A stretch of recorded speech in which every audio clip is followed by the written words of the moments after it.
Sakura Card Captor tiene un nuevo manga, pero en el anime hicieron un final diferente y por ahí hay gente que no entiende. Estaría bueno hacer un video de eso. Pero el canal es de videojuegos. Pero es que la adaptación al anime es muy mala. Está bien, todo sea por criticar.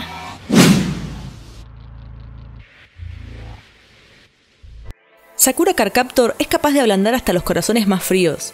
Nos convierte en una chica sencilla y extremadamente tierna, y a pesar de ser la típica historia de una chica heroína, la trama se centra más en el vínculo de sus personajes que en la acción. Si solo viste el anime, tengo que decir que te perdiste lo mejor. La adaptación al anime, más allá de la censura, tiene muchísimo relleno sin sentido y varios cambios importantes en la historia, sobre todo en el final.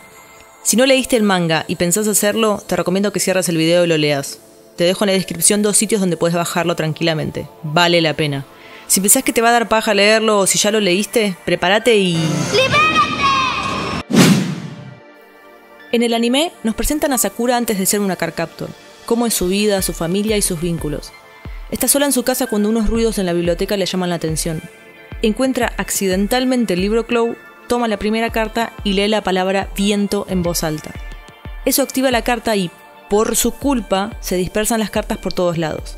Así que, para arreglar el lío que se mandó, es forzada por Kero a transformarse en una Card Captor. En el manga, Sakura es Card Captor hace ya 2 meses cuando empieza la historia, y mediante un flashback nos cuentan cómo se sintió engañada por Kero, ya que ella encuentra el libro totalmente vacío. Y ahí aparece Kero y la obliga a hacerse una Card Captor, por lo que no es su culpa que las cartas estén perdidas. No es lo mismo que la heroína haga lo que hace porque tiene que resolver un problema que ella misma causó, a que lo haga por voluntad propia, porque siente que es su deber y debe superar sus miedos por el beneficio de sus seres queridos. Clamp quería realizar una historia que hable sobre el amor, donde podamos ver el cariño entre hermanos, hacia la familia, el amor no correspondido, el amor verdadero, el amor a pesar de las diferencias o la amistad. Además, y dicho por ellas, querían crear una historia donde las minorías se sientan a gusto. Y es que en el manga tratan estos temas todo el tiempo, pero en el anime son algo más secundario. Por momentos tienen tanta censura que pierden impacto. Es verdad que el anime muestra algo de ese amor, pero no es el protagonista de la historia. De las 52 cartas que vemos en el anime, solo 19 de ellas son las de la verdadera historia del manga. Obviamente tenían que rellenar porque si no la serie les quedaba muy corta, pero ¿tenían que poner semejante cantidad de cartas inventadas? Todas las cartas agregadas tienen poderes absurdos o inútiles, porque obviamente si fueran importantes, Sakura tendría otros recursos y eso afectaría la historia principal. Es lamentable, pero esto termina bajándole muchísimo la calidad del anime. Es demasiado. Hay muchísimas diferencias argumentales en la historia, por lo que decidí solo hablar de las importantes. A la vez las dividí en 2, las inexplicables y las imperdonables. El manga se desarrolla en un tiempo mucho más corto, de hecho Sakura ni siquiera pasa de grado. En ambas historias, Yukito espera a Touya para que lo lleve al colegio. Pero en el manga, él viaja en el asiento de atrás de su bici, lo que le da un sentido a por qué Yukito lo espera y no va directamente solo. Explícame por qué hicieron en la adaptación del anime que vaya en una bici propia. No entiendo por qué hicieron tantas diferencias con las locaciones. Por ejemplo, cuando capturan la carta agua o cuando Kero conoce a la profesora Mitsuki. ¿Para qué? ¿Cuál era el problema con eso? Esta sí que es insólita. El osito que quieren Yukito y Sakura en el anime tiene pantalones y en el manga no. La verdad que es una lástima que se hayan perdido ver al osito desnudo. Sakura quiere agradecerle a Yaoran que le haya escuchado y le haya prestado un pañuelo para consolarla. En el manga, Sakura le hace una yukata, donde nos muestran cómo día a día tenía nuevas lastimaduras en los dedos por el esfuerzo que puso. En el anime, teje una bufanda. Cambiaron una yukata, con todo el esfuerzo que eso amerita, por una bufanda. La primera diferencia imperdonable es que en realidad Meilin no existe.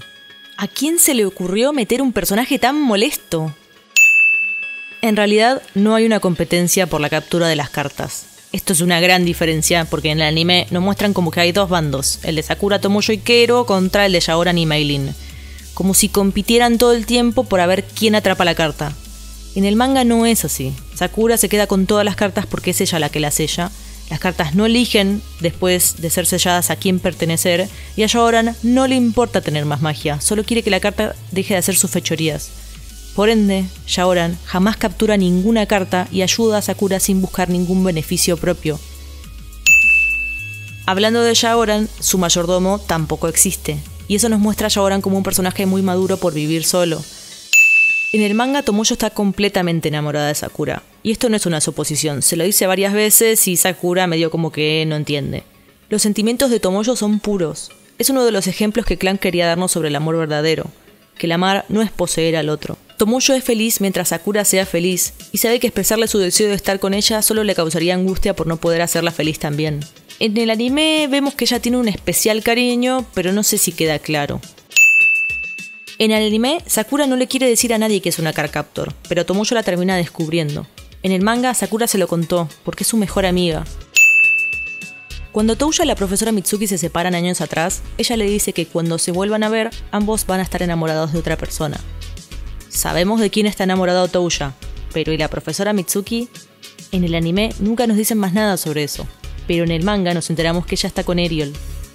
¿Otro ejemplo de amor entre dos personas muy diferentes perdido por la adaptación del anime? Rika y su profesor están comprometidos. Sí, para casarse. Sí, lo que escuchaste, sí. Ella tiene 10 u 11 años. Sí, él es el profesor. Al final del capítulo de la carta de desaparición, Sakura le ofrece la carta a Yaoran porque no lo hubiese conseguido si él no la ayudaba. En el manga, él le dice que no y punto. Mientras que en el anime... Esa carta te pertenece. Gracias, Lee. Pero puedes dármela de flotar. Sí. Este cambio me molesta de sobremanera. Sobre todo porque en el manga, en este capítulo, nos dan la primera pista de que Yaoran se está enamorando de ella. Antes de ir a las diferencias del final de la serie, vamos con este bonus track de las incoherencias argumentales, que es algo que nos gusta mucho hacer en el canal. Tanto en el manga como en el anime, en el capítulo en el que Sakura intenta capturar la carta de ilusión, se ahoga y se desmaya. Ella se despierta en la casa de Yukito, que la hospeda en su casa. Cuando se despierta, con la ropa seca, él le dice: el pijama te lo puso mi abuela. Pero al final de la serie nos enteramos que los abuelos de Yukito no existen. ¿Quién le cambió la ropa a Sakura entonces? Sí, dale, Yukito. Nos mencionan que Nadeshiko, la madre de Sakura, tenía 26 años cuando murió. Y también que Sakura tenía 3 años en ese momento, por lo que Touya entonces tenía 10. No es muy difícil entonces saber que Nadeshiko tuvo a Touya a los 16 años. No estamos acá para juzgar el amor, pero su esposo tenía 27 años en ese momento. ¿No es esto ilegal? Estamos hablando de un manga que se publicó en 1996, no en los 50. ¿Por qué nadie le quiso decir a Sakura que el viejo que estaba en la casa de al lado era su abuelo? En el anime por lo menos ella termina enterándose, pero en el manga ni siquiera eso. Si Sakura es incluso más poderosa que Touya, ¿por qué ella no puede ver a su mamá? Supongamos que los poderes de Sakura no le dan esa habilidad. Pero entonces, ¿por qué Nadeshiko le hace una seña a Touya de "Shh, no digas nada que me viste por acá"? Es como si no apareciera delante de ella a propósito. ¿Por qué la ningunean a la pobre piba? Al final resulta que Touya sabe todo sobre las cartas Clow. ¿Por qué Sakura no le puede contar a su familia lo que está haciendo? Teniendo familiares tan amorosos y comprensivos, ¿por qué tiene que ser un secreto? ¿Por qué no blanquean y dicen todo lo que pasa? Porque él la podría ayudar y todo. Aparte, Meilin y Tomoyo lo saben y no pasa nada, no es que tiene que ser un secreto. Ahora sí, vamos a la peor de las diferencias, el final de la historia. En el manga, Clow reencarnan 2 personas, Eriol y Fujitaka, el padre de Sakura.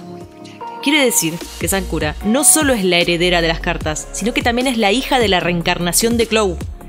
Te dije, te remintieron. Además, al cambiar esto, nos privaron de la escena emotiva del reencuentro de Fujitaka con Nadeshiko. Él tenía sus poderes dormidos y después de que pasara todo, recuperó algo de su poder y la puede ver. Por otro lado, cambia muchísimo el desenlace de la historia de amor de Sakura y Yaoran. En el anime, no sé por qué, decidieron que Yaoran elige el peor momento para confesar sus sentimientos. Están ahí tirados después de la batalla y... ¡Me gustas mucho, Sakura! Después de eso, Sakura se pone como fría, como que ni le dirige la palabra, y después se entera por teléfono que Yaoran se vuelve a China, ahí se pone mal y crea la carta amor. Va corriendo al aeropuerto a prácticamente no hacer nada, porque aparentemente no tiene ningún plan en mente, se ven, no saben mucho qué hacer, y el mayordomo le da el peluche a Yaoran de manera sugerente, por lo que él termina dándole el peluche a Sakura y... fin. No sé. Tal vez para los que vieron el anime, este final los conforme, pero tengo que decirles que el manga es muy diferente. Empezando por la confesión, por ejemplo, que se da mucho tiempo después de que está todo resuelto, después de que hayan tenido la charla con Eriol que les explica todo. Sakura recuerda que él le había prometido que iba a decirle algo, por lo que él se saca el sombrero, toma distancia y le dice que la quiere y que está enamorado de ella. Y como sabe que Sakura es una chica sensible y de buenas intenciones, entiende que ella le expone la situación y no quiere presionarla a que ella diga nada. Sakura se queda muda. Esto la toma por sorpresa y realmente no sabe lo que siente por él, por lo que acá comienza toda la trama de cómo ella va desentrañando sus sentimientos. Primero Eriol le dice que debe volver a Inglaterra. Él le dice a Sakura que recuerde qué tipo de tristeza está sintiendo al saber que él se va. Le da un regalo para ella y le encarga que le dé otro a Shaoran. Habla con Tomoyo, que le da el segundo consejo del día. Le explica que no se preocupe por lo que siente, porque la respuesta no está perdida en el aire. La respuesta está dentro suyo y pronto va a poder darse cuenta de lo que siente. Caminando sola hacia la casa de Shaoran, se empieza a dar cuenta que tal vez fue algo cruel con él. Sabiendo ahora lo que él sentía, se da cuenta que no prestó atención a las señales y que eso por ahí a él pudo haberle dolido. Justo se cruza con Chiharu, que estaba ahí de picnic con Yamasaki, y él se va para dejarlas solas. Chiharu le explica que como son pareja hace mucho tiempo, él con una mirada entendió que debía retirarse para que ellas pudieran hablar. Sakura le pide un consejo sobre qué hacer cuando lastimas a alguien. Chiharu le aconseja que le pida disculpas, porque cuando dos personas se aman, aprendan a perdonarse y saber que realmente la intención del otro no fue mala. Llega a la casa de Shaoran y al ver un camión de mudanza se da cuenta que él va a volver a China. Ella no sabe cómo reaccionar y se escapa. Y ahí es cuando cae en la cuenta del consejo de Eriol. Que su amigo se vaya le da tristeza, pero sabe que puede llamarlo por teléfono o escribirle alguna carta. Pero si Shaoran se va, su tristeza es diferente. No puede tolerar la idea de dejar de verlo, y ahí es cuando finalmente se da cuenta de la importancia de Shaoran en su vida. Sakura va llorando de camino a casa cuando se cruza con Rika. Ella, que está en pareja con el profesor, le explica que aunque no puedas ver siempre a la persona que amas, eso no hace que la dejes de amar. Que no tiene que preocuparse si la persona que amas está lejos, porque eso no cambia los sentimientos. Sakura llega a su casa y sabiendo exactamente lo que siente por Shaoran, decide pasar toda la noche haciéndole un osito. Los ositos de peluche tienen un significado especial en la serie. Según cuentan, si le regalás un osito de peluche hecho por vos a la persona que amás y esa persona le pone tu nombre, significa que ese amor está destinado a ser para siempre. Yukito viene a hacerle el aguante, le trae un té preparado por Touya y le da ánimos. Esto resulta muy significativo para la historia. La persona que la aconseja es Yukito, su primer amor. Y ella le cuenta sin problemas que está enamorada de alguien, dándonos a entender que no está para nada confundida con lo que siente. Hasta ahora tenemos un final muy diferente al del anime. Cada personaje le da un consejo y de paso nos cuentan un poco cómo terminan sus historias. Recapitulando, nunca nos dicen que Eriol y el padre de Sakura son la reencarnación de Clow, ni nos dicen que Eriol va a volver a Inglaterra, ni nos muestran el final de cada personaje, o el cierre de Fujitaka con Nadeshiko, ni tampoco nos muestran que Eriol y la profesora Mitsuki son pareja. Y así todo, lo más imperdonable viene ahora. Sakura con ayuda de Touya y su lema de todo va a estar bien van rápidamente a la terminal de micros. Porque sí, hasta la locación cambiaron. Shaoran, ya arriba del micro, se asoma por la ventana. Ella le da el peluche mostrándole así que corresponde a su amor. Él le pregunta si puede ponerle a ese peluche el nombre de Sakura. Ella pregunta si puede ponerle Shaoran al suyo. Él promete volver cuando termine con sus asuntos misteriosos en China y le pregunta si ella lo va a esperar. A lo que ella responde que sí, porque está segura de que Shaoran es la persona que ama. Pero acá no termina todo. Después nos muestran que pasaron unos años. Vemos a una Sakura más grande, ya adolescente, que todavía le cuesta levantarse para ir a la escuela. Despitada como siempre, se encuentra con Shaoran, que aparece de sorpresa en la puerta de su casa. Ella le pregunta si se terminaron las llamadas largas y las cartas, si ahora sí van a poder estar juntos para siempre. Él le dice que sí, y se dan el abrazo final. En tu cara, Meilin, no existís. En mi opinión, la historia no es tan importante como la evolución de los personajes. Sakura es una chica dulce y buena que madura y aprende a superarse poco a poco. Podemos ver el crecimiento de los personajes y cómo los lazos entre ellos son cada vez más fuertes. E incluso nos muestran un amor verdadero, porque Shaoran se enamora de Sakura poco a poco, y no a primera vista como en una novela barata. Él se enamora de ella cuando la logra conocer.